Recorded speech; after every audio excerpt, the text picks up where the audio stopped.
আনারসটা আজকে মাখা করব, কিভাবে করব সেই ভিডিওটা দেখাবো বন্ধুরা, দেখতে থাকো। আর আনারসটা একদম গাছে পাকা, গাছে হয়েছিল, গাছ থেকে তুলে এনেছি। এই আনারসটা মাখা করে সপরিবারে খাবো। আর কিভাবে মাখা করব সেই ভিডিওটা দেখতে থাকো। ভালো লাগলে একটা লাইক কমেন্ট শেয়ার করে আমার চ্যানেলটা সাবস্ক্রাইব করে দিয়ে আমার পাশে থেকো। আর যে সমস্ত বন্ধুরা ফেসবুক পেজ থেকে দেখছো তারা ফলো করো। আনারসটা দেখুন কত সুন্দর। এটা কিভাবে কাটবো, কিভাবে মাখা করব, কি দিয়ে মাখা করলে খেতে ভালো লাগে, পুরো ভিডিওটা দেখলে তবে বুঝতে পারবেন।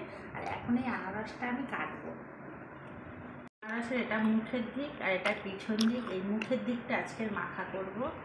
প্রথমে কেটে নেব।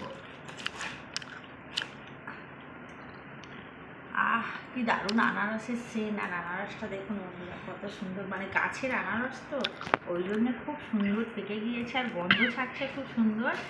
আনারসটা এইভাবে কেটে দিতে হবে, নিয়ে আনারসের চোখগুলো ফেলে দিতে হবে। এই যে চোখগুলো আছে ফেলে দিয়ে এগুলো আমি বটি বটি করে কেটে নেব। আর এত পেকে গিয়েছে আনারসের রসগুলো শুধু ঝরে ঝরে পড়ছে।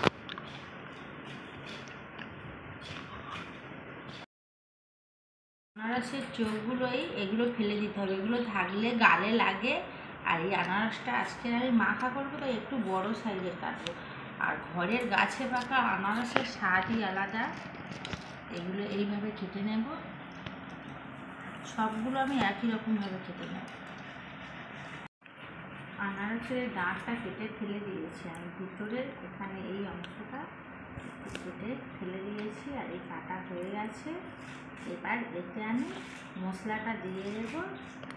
এই আনারসের শুধু লবণ দিয়ে খেলে ভালো লাগে না, লবণ চিনি দিয়ে এর সঙ্গে একটা মশলা দিয়ে কেটে নিয়েছি। এবার মশলাটা রেডি করব। আমি বাড়িতে একটু আনারস মাখা করব। আর আমার যা এই একটু পেয়ারা মাখা দিয়েছে, কাসুন্দি দিয়ে পেয়ারা আর বিট লবণ কাঁচা লঙ্কা দিয়ে মাখা করে দিয়ে গেছে। আর আজকের আমি বাড়িতে আনারস মাখা করব, তাই ঘরোয়া মশলা দিয়েই আমি চাট মশলা বানিয়ে রেখেছি। এই এক কৌটো এটা দিয়ে মাখবো।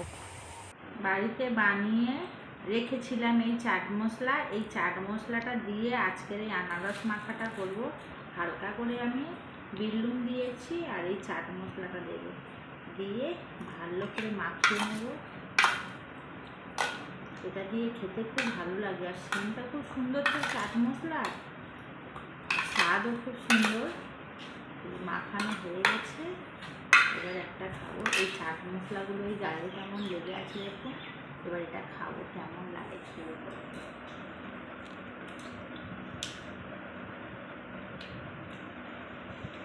গাছের পাকা আনারস তো, মাটির গাছে এত মিষ্টি। চাট না দিলেও খাওয়া যাবে। আমার এই পেয়ারা মাখার আনারস মাখার ভিডিওটা কেমন হয়েছে বন্ধুরা কমেন্টে জানিও। আজকের এই পর্যন্ত, নমস্কার।